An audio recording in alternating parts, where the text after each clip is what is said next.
Hello दोस्तों, आप सभी का फिर से मेरे यूट्यूब चैनल पर स्वागत है, जिसका नाम है एसएससी एडुकेशन पॉइंट। आज हम लोग देखेंगे RRB group D previous year, जो 2018 के एग्ज़ाम में ग्रुप डी में जो प्रश्न पूछा गया था, उसका आज हम लोग देखेंगे टॉप 10 क्वेश्चन, जो आने वाले एग्ज़ाम के लिए भी बहुत इम्पोर्टेंट है। जिसको हम लोग बहुत ही अच्छी तरह से देखेंगे और समझेंगे। बहुत ही इजी वे में मैं इसको समझाऊंगा। तो आज का पहला प्रश्न है, यदि एक समबाहु त्रिभुज का क्षेत्रफल यानी एरिया 24√3 हो तो इसका परिमाप ज्ञात कीजिए। तो त्रिभुज का परिमाप ज्ञात कीजिए प्रश्न में दिया गया है, और ये दिया गया है कि यदि एक समबाहु त्रिभुज का क्षेत्रफल 24√3 है, तो जो समबाहु त्रिभुज दिया है, तो पहले जो दिया है उसको हम लोग बराबर कर देते हैं। तो दिया है समबाहु त्रिभुज का क्षेत्रफल, तो समबाहु त्रिभुज का क्षेत्रफल होता है √3π4 इंटू भुजा स्क्वायर। एक बार हम लोग लिख देते हैं, समझने में आसानी होगी। समबाहु त्रिभुज का क्षेत्रफल होता है √3/4 भुजा स्क्वायर। ये मेरा समबाहु त्रिभुज का क्षेत्रफल बराबर होता है, और समबाहु त्रिभुज का क्षेत्रफल दिया है 24√3। तो हम लोग इसको इक्वल कर देते हैं। √3/4 इंटू भुजा स्क्वायर बराबर दिया है 24√3। तो √3 से √3 काट देंगे, तो मेरा आ जाएगा भुजा स्क्वायर बराबर 24 चर को क्रॉस मल्टीप्लिकेशन कर देंगे तो 24 गुने 4 आ जाएगा मेरा 96। भुजा स्क्वायर में हमको भुजा निकालना है, तो भुजा निकालेंगे तो स्क्वायर में था तो अब जाएगा रूट अंडर में। तो रूट अंडर में से हम लोग उसको पहले तोड़ लेते हैं। 96 को तोड़ेंगे तो 48, 2 मरते में, फिर आएगा 24, फिर आएगा 12, फिर 2 से लगाएंगे तो आएगा 6, फिर 2 से लगाएंगे तो 3। तो इसका अभाज्य गुणनखंड निकाल देंगे। अभाज्य गुणनखंड में क्या होता है, 2 जोड़े का 1 लिखते हैं। तो मेरा 2 है 2 गो, तो उसमें से 1 2 निकलेगा। फिर अगला 2 है, उसमें से 1 2 निकलेगा। फिर आगे 2 अब जोड़ा नहीं है, 2 और 3 अकेले हैं, तो 2 और 3 का गुना करेंगे। 2 और 2 को लिखेंगे हम लोग 4, और ये दोनों जो है वो रूट में जाएगा 6, यानी कि मेरा भुजा निकल के आया 4√3। अब बोल रहा था कि इसका परिमाप ज्ञात कीजिए, तो परिमाप का फार्मूला होता है, परिमाप का फार्मूला होता है 3 इंटू भुजा। तो मेरा आ गया 3, अब भुजा मेरा आ गया 4√6। उसको गुना करेंगे तो आएगा 4 3 12√6। ये आपका परिमाप निकल गया, जो कि आपका 12√6 ऑप्शन नंबर डी में दिया हुआ है। अब देखते हैं क्वेश्चन नंबर 2 कहता है, एक 90 मीटर लंबी ट्रेन 15 मीटर पर सेकंड की चाल से 15 सेकंड में एक पुल को पार करती है। पुल की लंबाई का पता लगाएं। देखिए, ट्रेन वाला क्वेश्चन है, इसमें हम लोग बहुत अच्छी तरह से इसको समझेंगे। पुल की लंबाई का पता लगाएं, तो लंबाई तो हमको पता नहीं है, तो उसको हम लोग मानेंगे, पहले लंबाई को मानेंगे x। माना कि पुल की लंबाई x मीटर, माना कि पुल की लंबाई x मीटर। इसमें हमको दिया है 90 मीटर लंबी, यानी दूरी दिया है 15 मीटर पर सेकंड की चाल से, यानी कि चाल दिया है, 15 सेकंड यानी समय दिया है। तो हमारा फॉर्मूला लग जाएगा चाल बराबर दूरी बटा समय। चाल बराबर दूरी बटा समय। दूरी है 90 मीटर, 90 मीटर, और इसकी लंबाई हम लोग x मान लिए हैं। समय दिया है 15 और चाल दिया है 15। इसको क्रॉस मल्टीप्लिकेशन कर दीजिए तो आ जाएगा 90 प्लस x इक्वल टू 225। तो हम लोग इसमें से x निकालेंगे तो 225 माइनस 90, मेरा कट माइनस हो के आएगा 135, जो कि मेरा ऑप्शन नंबर 2 में दिया हुआ है। यही x जो हम लोग माने थे वो लंबाई माने थे, और लंबाई का पता लगा, हमको लंबाई पूछ रहा था, लंबाई x माना था और x का वैल्यू आया 135। अगला प्रश्न देखते हैं। अगला प्रश्न क्या कहता है? अगला प्रश्न कर रहा है, यदि एक वस्तु को 3735 रुपया में बेचने पर एक दुकानदार को 10% की हानि होती है, वह इसे कितने रुपये में बेचे कि उसे 10% का लाभ हो? ये प्रश्न जो है वो लाभ और हानि से संबंधित है। तो इसमें हमको पहले देखना होता है, परसेंटेज जो होता है वो 100 का होता है। तो कह रहा है कि 10% की हानि, यानी कि एक वस्तु को 3735 रुपये में बेचने पर एक दुकानदार को 10% की हानि, यानी कि वो उस वस्तु को 90% में बेचा। तो उसको हम लोग मान लेते हैं कि 3735 जो है वो 90% के बराबर है। 10% का लाभ यानी कि 110%। 10% लाभ यानी कि 100 में 10 जोड़ेंगे तो आ जाएगा 110, तो यानी कि 135। इसी को काट दीजिए तो 0 से 0 किया, 9 से 3735 काटेंगे तो आएगा 415। अब आया 415 गुना 11 इक्वल टू आएगा मेरा 4563 रुपया, जो कि मेरा ऑप्शन नंबर 2 में दिया हुआ है। अब अगला प्रश्न देखेंगे। 4 नंबर प्रश्न कहता है 20 निरीक्षणों का अंकीय माध्य 15.5 है। बाद में यह पाया गया कि एक निरीक्षक गलती से 24 की बजाय 42 पढ़ लिया गया तो सही माध्य का पता लगाएं। तो ऐसे प्रश्न में जब घटे या बढ़े वाला में, तो उसको हम लोग देखेंगे 24 सही था, 42 पढ़ लिया गया। तो जो सही से जितना ज़्यादा रहेगा उसको हम लोग माइनस करते हैं। तो उसको देखिए बनाते कैसे हैं। पूछ रहा है कि माध्य निकालना है, तो लिखेंगे माध्य इक्वल टू 20 गुने 15.5, 20 गुने 15.5 प्लस 24 की जगह 42 पढ़ लिया गया। जितना ज़्यादा पढ़ लिया गया तो 20 निरीक्षण है तो बटा में भी 20 आएगा। तो इसको गुना कर देते हैं हम लोग, तो आ जाएगा इसका 310, माइनस करेंगे तो इसमें घटाएंगे तो आएगा 18, बटा में आएगा 20, यानी कि घटाएंगे इसको तो आएगा 292 बराबर 20। अब इसको काट देंगे तो आएगा मेरा 14.6, जो कि ऑप्शन नंबर 3 में दिया हुआ है। क्वेश्चन नंबर 5 कहता है 10 पुरुष 8 दिन में एक नहर की खुदाई कर सकते हैं, तो 15 पुरुष इस कार्य को पूरा करने के लिए कितना समय लगेगा? ये समय और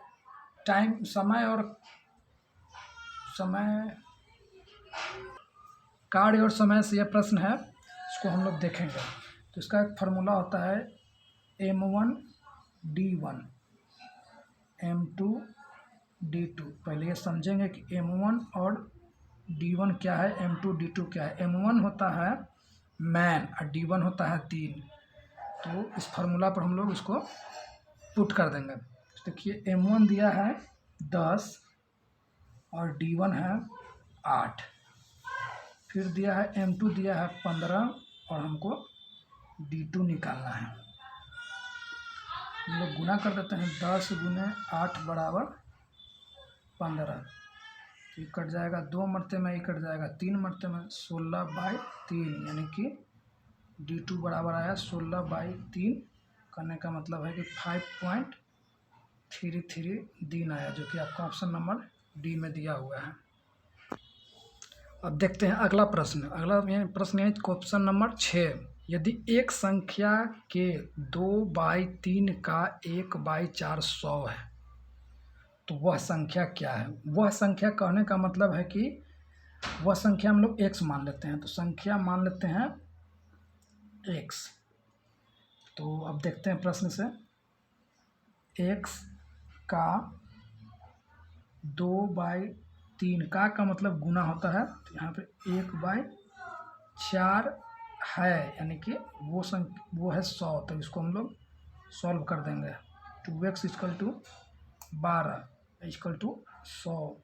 इसको 2 से इसको काटते हैं 50, यानी कि x = हो जाएगा 12 × 50। तो 12×5 = 60, 1 0, यानी कि 600 इसका आंसर आएगा, जो कि ऑप्शन नंबर बी में दिया हुआ है।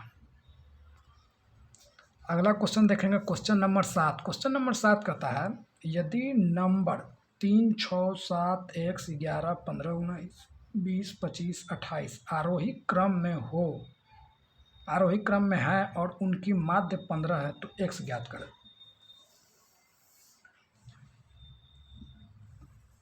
ये आरोही क्रम में हमको सजा कर दिया। आरोही क्रम का मतलब होता है सबसे छोटा उससे थोड़ा बड़ा, उससे बड़ा, यही सजा के हमको दिया है। तो माध्य निकालना है। तो माध्य क्या फार्मूला होता है, दी गई संख्याओं का योग बटा उनकी संख्या। तो हम लोग लिख देते हैं, दी गई संख्याओं का योग, ये संख्या शॉर्ट में लिखा हुआ है, समझ जाइएगा, योग बराबर उनकी संख्या। तो संख्या क्या है, माध्य बराबर लिख देते हैं पहले 15, और संख्या क्या है, 3 है, 6 है, 7 है, x है, 11 है, 15 है, 19 है, 20 है, 25 है और 28 है। यही है ना संख्या। इसको जोड़ेंगे के को है 1 2 3 4 5 6 7 8 9 10 बटा में 10। जितना संख्या उतना संख्या से बटा होता है। तो 10 यानी कि 15 दहेंगे 150। अभी सबको जोड़ेंगे तो मेरा आएगा 134, और उसमें एक x भी है। तो x को इधर लाएंगे तो 150 माइनस 134, यानी कि x बराबर आएगा मेरा 16, ताकि ऑप्शन नंबर डी में आपको दिया हुआ है। अगला प्रश्न हम लोग देखते हैं, y ज्ञात करें यदि y 1 + 1 y + 1/3 + y + 2/5 = 3 है। तो इसको हम लोग सॉल्व करते हैं बहुत ईजी तरह से। 5 से इसमें गुना कर देते हैं और 3 से इसमें गुना कर देते हैं। तो 5 को y + 1 और फिर प्लस का सिंबल 3 गुने y + 2,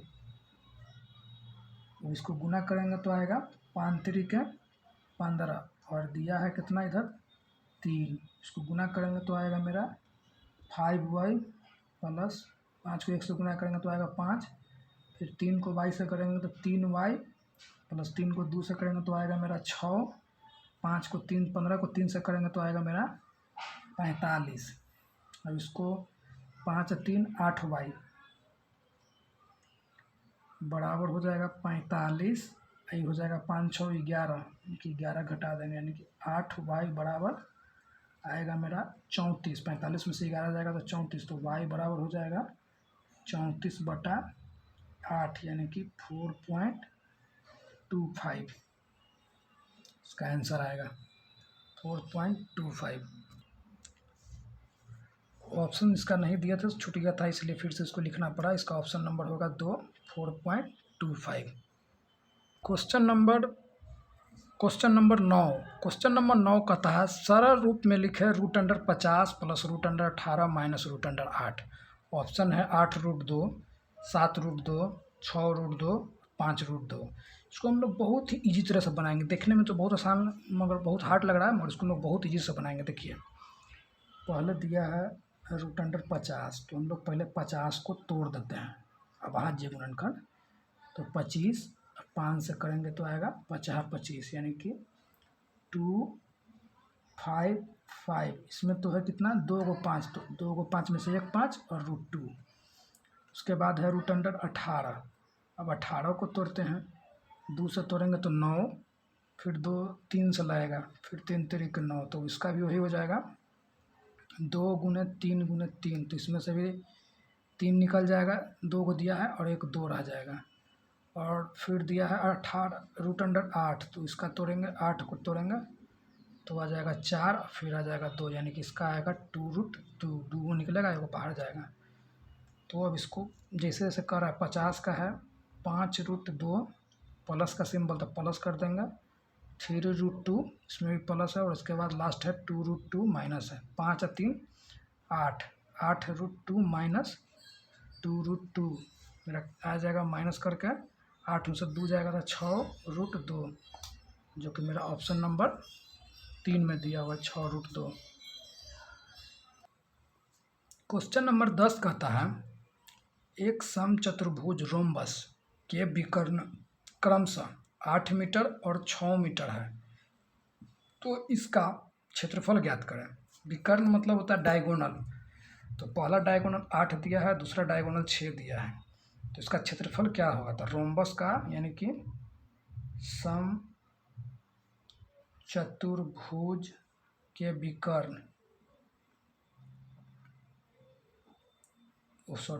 का क्षेत्रफल होता है 1/2 गुने d1 इंटू d2, यानी कि पहला विकर्ण गुने दूसरा विकर्ण, तो 1/2 पहला विकर्ण है 8, दूसरा विकर्ण है 6, लोग इसको काट देंगे, 2 से 6 3 मरते में, 8 तरीके 24 वर्ग मीटर, जो कि मेरा ऑप्शन नंबर 2 में दिया हुआ है।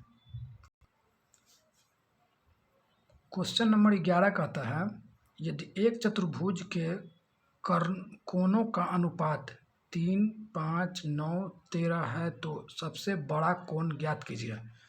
ऐसे प्रश्न में हम लोग क्या करते हैं, त्रिभुज रहता है तो उसमें 3 देता है, और चतुर्भुज रहता है तो उसमें 4 देता है। त्रिभुज के तीनों भुजाओं का योग 180 होता है, और चतुर्भुज के चारों भुजाओं का योग 360 होता है। तो हम लोग पहले लिखेंगे 3x 5x 9x और 13x बराबर 360, 5 3 8 8 16 17 17 13 30 हो गया, यानी कि 30x बराबर 360, यानी कि x बराबर 360 भागा 30, 1 शून्य से 1 शून्य 12, यानी कि x इक्वल टू आया 12। अब बोल रहा है कि सबसे बड़ा कोण ज्ञात करना है। सबसे बड़ा कोण है कितना, 13, तो 13 को हम लोग 12 से गुना कर देंगे, यानी कि x बराबर 12 गुना 13, जो कि आएगा मेरा 156, यानी कि सबसे बड़ी हो जाएगा 156, जो कि ऑप्शन नंबर 3 में दिया हुआ है। अगला क्वेश्चन है क्वेश्चन नंबर 12। एक कैंप में 180 विद्यार्थियों के पास 20 दिनों के लिए राशन है। यदि राशन 25 दिनों तक चलाना है तो कितने विद्यार्थियों को कैंप छोड़कर चले जाना चाहिए। यानी कि 180 विद्यार्थी है, 20 दिन के लिए राशन है, और राशन को 25 दिन तक चलाना है, तो जाहिर सी बात है कुछ न कुछ विद्यार्थियों को वहाँ से जाना ही होगा। तो मान लेते हैं कि हम लोग छोड़ा गया छात्र जो मतलब छोड़ के जो कैंप जाएगा वो कितना है, तो हम लोग मान लेते हैं कि छोड़े गए छात्र x हैं। माना कि छोड़े गए छात्र जो है वो x है, तो बनाते हैं, इसको सॉल्व करते हैं। टोटल विद्यार्थी कितना है 180 गुना 20 दिन तक चलाना है, और फिर 180 विद्यार्थी में से कुछ छात्र को जाना है 25 दिनों तक राशन भी उसके बाद चलाना है, यानी कुछ विद्यार्थी मतलब x विद्यार्थी गया और राशन 25 दिन तक चलाना है। इसको हम लोग करेंगे 18 को 20 से, यानी कि 18 दूना 36 और 2 शून्य यानी 3600 बराबर, फिर इसको गुना करेंगे 84 गुना 25 तो आ जाएगा 4500, और फिर आ जाएगा ये 25x। अब हम लोग 25x को माइनस 25x को इधर ले आते हैं, और 3600 अब माइनस 4500, यानी कि माइनस 25x बराबर माइनस 900x, माइनस से माइनस गया, 25x बराबर 900 बराबर में 25, यानी कि 36 मरते में कट जाएगा, जो कि आपका ऑप्शन नंबर 1 में दिया हुआ है। अगला क्वेश्चन है क्वेश्चन नंबर 13। क्वेश्चन नंबर 13 कहता है यदि 16/a = 1/√02.5 हो तो a का मान ज्ञात करें। तो पहले हम लोग इसमें a का मान ज्ञात करना है, तो हम लोग लिखेंगे 16/a 1 बराबर √0.25। तो हम लोग पहले 16/a = 1/√25 को रूट से बाहर निकालेंगे तो आएगा मेरा 0.0, क्योंकि इसी को 2 बार गुना करें तो नहीं ये आया है स्क्वायर में, तो रूट से बाहर निकलेगा, यानी कि मतलब √25 से बाहर निकलेगा तो आएगा √5, यानी 0.5 आएगा। अब इसको a का गुना कर देंगे 16 गुने 0.5, अगर 5 रहता तो 80 होगा, अगर बीच में पॉइंट है तो यानी कि 8 होगा, यानी कि a का वैल्यू 8 होगा, जो कि आपको ऑप्शन नंबर ए में दिया हुआ है। अगर वीडियो अच्छा लगे तो लाइक एंड सब्सक्राइब जरूर कीजिएगा। थैंक्स।